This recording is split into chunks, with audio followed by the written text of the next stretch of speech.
A woman is a gate in the spirit. It's a mystery. Any church you are starting and you don't see women come, just know you are in trouble. It's true.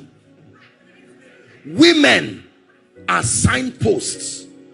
Who was the first person to see the resurrected Christ?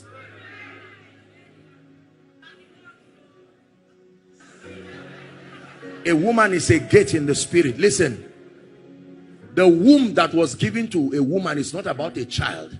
I hope you know a man and a woman are two dimensions of God. He just separated himself to use marriage and explain something, and then to double as a system of procreation. But the primary assignment was not children. There was something about him that cannot be known till he separates his dimension into two entities, then join them back and says they are one.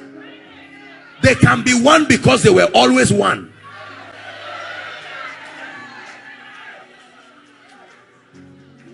That means your marriage, if the assignment of your marriage is complete, we should not have children alone. We should also have a sermon.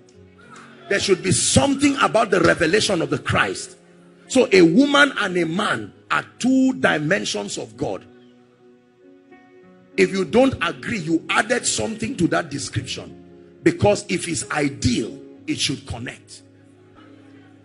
Everybody say prayer.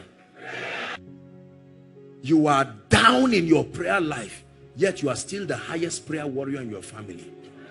That's to tell you how easy it is. Are we together? When the devil wants to destroy you, he will allow your prayer life go down, then put you in the midst of prayerless people. So when you compare yourself with them, you will have a sense of advancement. And they comparing themselves with themselves are not wise. The first miracle, the first proof that God has come to you is that something begins to happen to your prayer life. The primary purpose of prayer is not just to receive things. This is a theology that must be corrected. There is a dimension of prayer that is made for reception, and there is a dimension of prayer for warfare. But the primary dimension of prayer or assignment of prayer is a system of transformation. When you pray, you are like a snake that is molting. You are coming out of your old self into a higher dimension of you. He prayed and his countenance. If prayer was just for receiving, why did Jesus pray? To receive what? Because he was the fullness of the Godhead manifested bodily, the completeness of God. Yet he still prayed, and he spake a parable to the end that everybody here ought to pray and not to faint.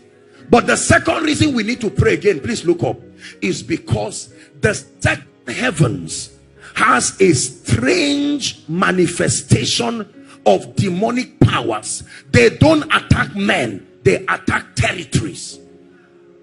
The classification of the satanic kingdom as revealed by Apostle Paul in his lecture, he said, we wrestle not against flesh and blood, but against principalities, powers. Are we together?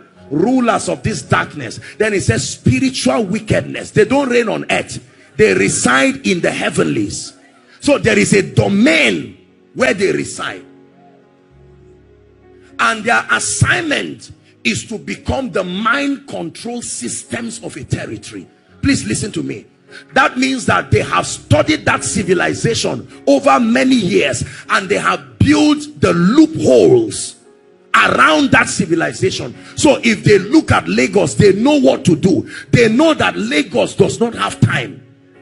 So when they want to attack you, they will use that angle to come into your life. When he wants to attack you, he will cause your boss to be so interested in you that you will start sleeping in the office every day instead of going back home. And by sleeping in the office, you are there, your secretary is there. He didn't say fornicate. He just knows that when he does something to time, many other things will go wrong in your life. They are controlling powers. And the system of putting them at bay is the prayers of the saints.